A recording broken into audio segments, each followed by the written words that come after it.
Assalamualaikum dan salam sejahtera. Hari ini saya ingin berkongsi tentang kepelbagaian kaum di Malaysia serta langkah-langkah kerajaan dalam memupuk perpaduan. Malaysia merupakan negara yang unik kerana mempunyai pelbagai kaum seperti Melayu, Cina, India serta etnik lain. Kepelbagaian ini menjadikan negara kita kaya dengan budaya, bahasa dan tradisi. Namun begitu, perpaduan kaum sangat penting untuk menjamin keamanan, kestabilan politik dan kemajuan ekonomi. Tanpa perpaduan, negara mudah terdedah kepada konflik dan perpecahan. Berikut merupakan usaha-usaha kerajaan dalam mengukuhkan perpaduan dan integrasi kaum. Antara langkah yang diambil termasuklah pendidikan berteraskan perpaduan seperti program rancangan integrasi murid untuk perpaduan, kempen kesedaran seperti Keluarga Malaysia yang menggalakkan nilai toleransi dan keharmonian, dasar pembangunan seimbang agar semua kaum mendapat peluang ekonomi yang adil, sambutan perayaan pelbagai kaum secara bersama di peringkat sekolah, tempat kerja dan komuniti. Kesimpulannya, perpaduan kaum adalah tanggungjawab bersama. Kerajaan telah memainkan peranan dan kini giliran kita sebagai rakyat untuk terus memelihara keharmonian ini demi masa depan Malaysia.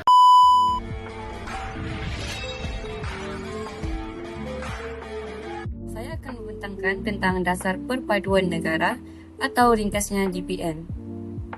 Dasar ini merupakan dasar utama kerajaan dalam usaha untuk memupuk perpaduan yang kukuh dalam kalangan masyarakat Malaysia yang berbilang kaum, bangsa dan budaya. Dasar ini diperkenalkan bagi membentuk sebuah negara yang bersatu padu, sejahtera dan maju. Berteraskan semangat berkesamaan dan saling hormat-menghormati. Terdapat 3 teras utama yang menjadi asas kepada pelaksanaan dasar ini. Pertama, merupakan patriotisme dan demokrasi.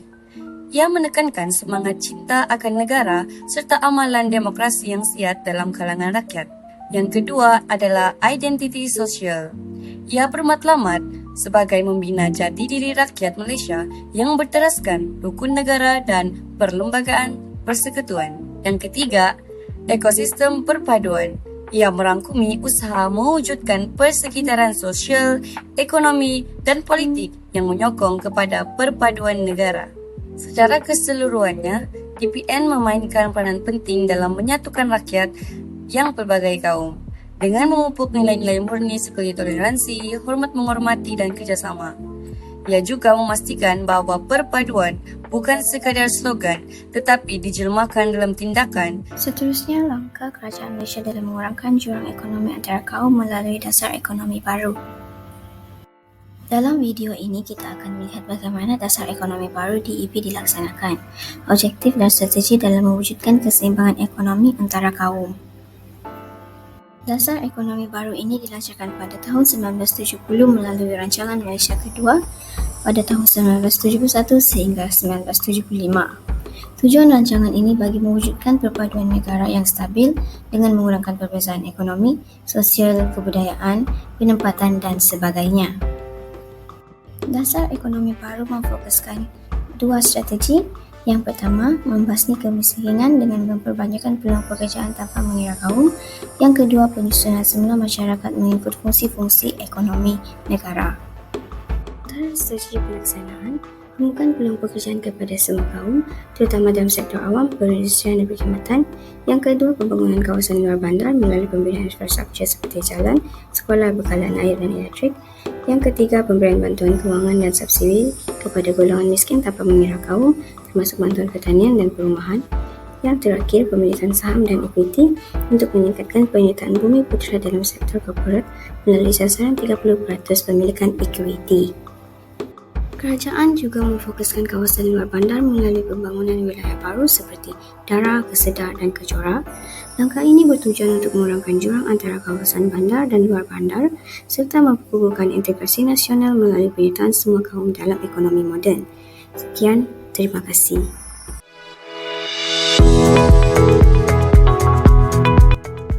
Malaysia Madani ialah gagasan yang diperkenalkan oleh kerajaan untuk membina sebuah negara yang maju dari segi fizikal dan juga nilai. Ia berteraskan 6 prinsip utama, antaranya hormat, ihsan dan kesejahteraan. Nilai hormat menjadikan kita lebih memahami budaya dan kepercayaan orang lain. Nilai ihsan pula melatih kita untuk bersikap penyayang dan bertimbang rasa. Apabila semua rakyat berasa aman, nilai kesejahteraan dapat dikecapi bersama.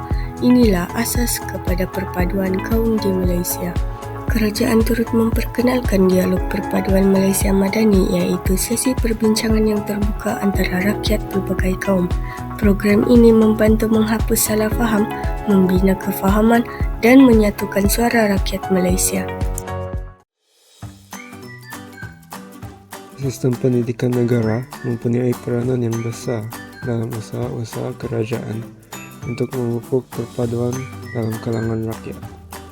Tujuan utama sebuah sistem pendidikan adalah untuk menyediakan generasi yang akan datang untuk integrasi mereka ke dalam masyarakat melalui pembinaan sosial dan kemahiran untuk kebaikan masa depan masyarakat dan negara.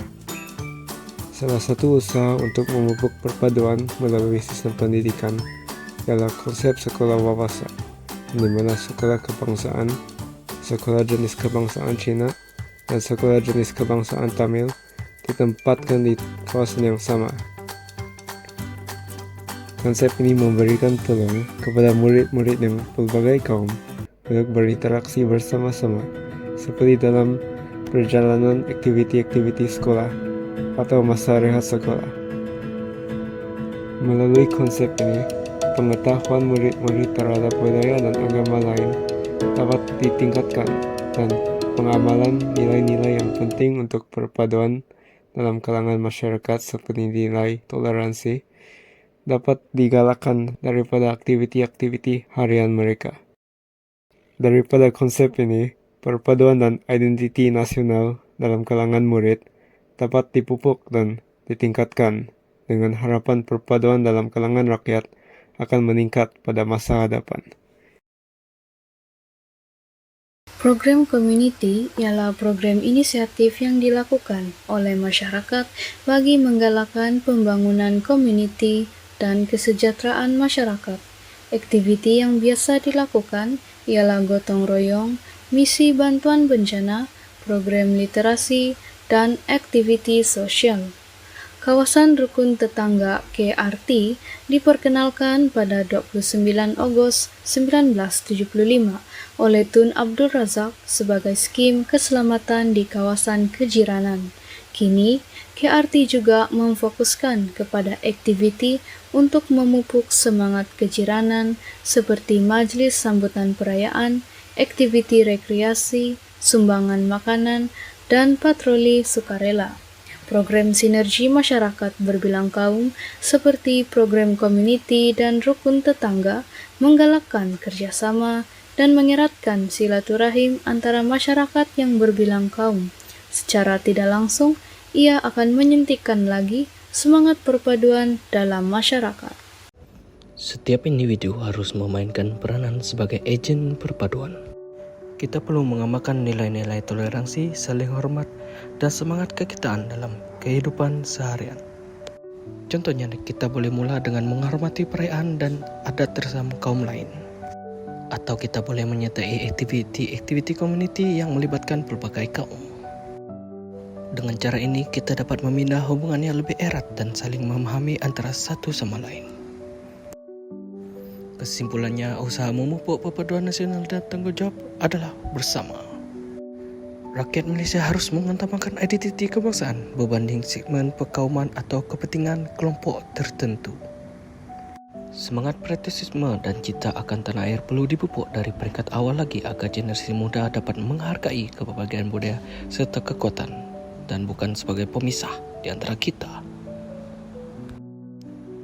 Usaha ke arah perpaduan juga memerlukan sikap terbuka, kesediaan dan tolak angsur dan semangat setia kawan yang tinggi. Usaha memupuk perpaduan nasional memerlukan tanggungjawab bersama. Kejayaan dalam membina sebuah negara yang bersatu dan makmur hanya dapat dicapai apabila semua pihak berganding bahu tanpa mengira kaum, agama atau latar belakang.